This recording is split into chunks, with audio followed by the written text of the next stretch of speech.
आप नौकरियां कर पा रही और समाज में पुरुषों के बराबरी में आप बैठी हुई। ये सम्मान न राम ने दिया, ना कृष्ण ने दिया, ना किसी अन्य देवता ने दिया। ये सम्मान आपको दिया है डॉक्टर भीमराव अंबेडकर ने। आज का जो उद्देश्य है, सभी अपने राज्य की कुछ न कुछ समस्याएं यहाँ पर रख रहे हैं और बहुत वाजिब वो समस्याएं हैं। और मैं आप लोगों की तरफ से अखिल भारतीय परिसंघ से अपील करती हूँ कि हर राज्य की समस्याओं को सुना जाए और उस पर अमल भी किया जाए और बहुत जल्दी आप लोगों को एक सकारात्मक परिणाम भी उसका दिया जाएगा। लेकिन इसके अतिरिक्त जो एक भारत की सबसे बड़ी योजना अखिल भारतीय परिसंघ ने हमारे समक्ष रखी है, वो सबसे बड़ी बात है जिस पर आप सभी का सहयोग बहुत ज़्यादा ज़रूरी है। मैं आज इस मंच के माध्यम से सिर्फ महिलाओं को आगे रखना चाहूँगी।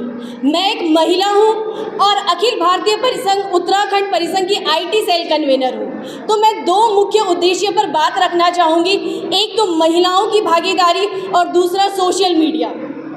आपको खुद नहीं मालूम है कि आज आप यहाँ पर हैं तो किसकी बदौलत यहाँ पर है। जितनी भी महिलाएं हैं, आपने बहुत सारे लोगों के मुंह से सुना होगा कि आप जब सुबह उठते हैं, अपने हाथों को सहलाते हैं, आंखों पर लगाते हैं, सरस्वती का वंदन कीजिए। मैं कहती हूँ आप बाबा साहब का वंदन कीजिए, जिनकी बदौलत आज आप अपने घरों से बाहर आ पा रही हैं, आप नौकरियां कर पा रही हैं और समाज में पुरुषों के बराबरी में आप बैठी हुई। ये सम्मान न राम ने दिया, ना कृष्ण ने दिया, ना किसी अन्य देवता ने दिया। ये सम्मान आपको दिया है डॉक्टर भीमराव अंबेडकर ने। और ये कोई सतयुग या किसी हिमयुग की बात नहीं है, इसी कलयुग की बात है।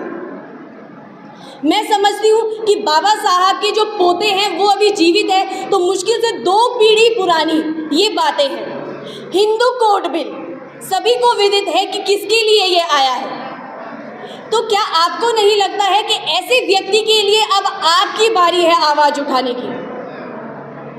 क्या आपको नहीं लगता है कि जो व्यक्ति आपके सम्मान के लिए पूरी दुनिया से लड़ गया, कानून पद से इस्तीफा दे दिया, क्या आप अपने जीवन से एक दिन का समय उनके लिए नहीं निकाल सकते? आपको निकालना होगा। आपने कबीरदास जी का दोहा सुना होगा, गुरु गोविंद दो खड़े काके लागू पाए, बलिहारी गुरु आपने गुरु गोविंदियो बताए। यहाँ पर लड़ाई है 2 वर्ग की, एक अंबेडकर राइट और दूसरे जो आस्था में लिप्त है। तो आज आस्था में लिप्त लोगों के लिए मैं 2 पंक्तियाँ कहना चाहूँगी। इसी दोहे के माध्यम से आपको आपके ईश्वर से मिलाने वाले भी आपके बाबा साहब हैं, वरना आपको मंदिर में जाने का अधिकार भी नहीं था। तो कबीर जी ने यही कहा था कि ईश्वर और गुरु अगर दोनों समक्ष है तो किसे आप प्राथमिकता देंगे? आपने कहा गुरु को, तो वो ही गुरु बाबा साहब है जिन्होंने आपको आपके ईश्वर से मिलाया है। तो आपका ये दायित्व बनता है, आपका ये एक कर्तव्य बनता है कि आप अपनी आवाज़ को बुलंद करें बाबा साहब के लिए। नई संसद भवन का नाम डॉक्टर भीमराव अंबेडकर भवन हो, इसके लिए अखिल भारतीय परिसंघ अगले माह एक भव्य रैली करने जा रहा है। और जितनी संख्या पर लोग यहाँ हैं, इसके 10 गुना लोग वहाँ उस दिन दिल्ली में होंगे। और मैं आज इस मंच से घोषणा करती हूँ कि उत्तराखंड परिसंघ, उत्तराखंड यूथ परिसंघ, उत्तराखंड IT सेल लगभग 4 से 5 बस को लेकर दिल्ली रवाना करने जा रहा है और आप लोगों से भी इसी सहयोग की अपेक्षा की जा रही है। रही बात सोशल मीडिया की, तो एक जीवन का व्यक्तित्व आपको बताना चाहूँगी। आज जब जम्मू में यहाँ आई तो मैं जीवन में पहली बार जम्मू आई हूँ, लेकिन यहाँ पर मुझे बहुत सारे राज्य के लोग जानते थे। वो सिर्फ इसलिए क्योंकि मैं दिन रात ईश्वर की प्रार्थना करती हूँ। मेरे ईश्वर ने मुझे आपसे नहीं पहचानवाया है, मुझे पहचानवाया है, मुझे पहचान मिली है IT सेल से। कुछ समय पहले एक वीडियो मेरा वायरल हुआ था, वो आज पूरे राज्य में वायरल हो रहा है। तो सोशल मीडिया की इतनी बड़ी ताकत है कि आप अपने घर से बैठकर भी आंदोलन कर सकते हैं। रोज हर हफ्ते अखिल भारतीय परिसंघ जूम मीटिंग कराते हैं, उसमें अपनी भागीदारी सुनिश्चित करिए।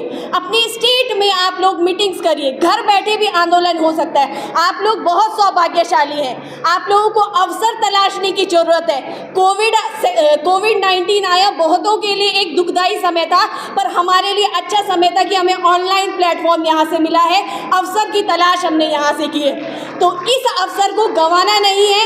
IT सेल में अपनी भागीदारी सुनिश्चित करिए और अपनी भागीदारी सुनिश्चित करिए कि नई संसद भवन का नाम क्या होगा?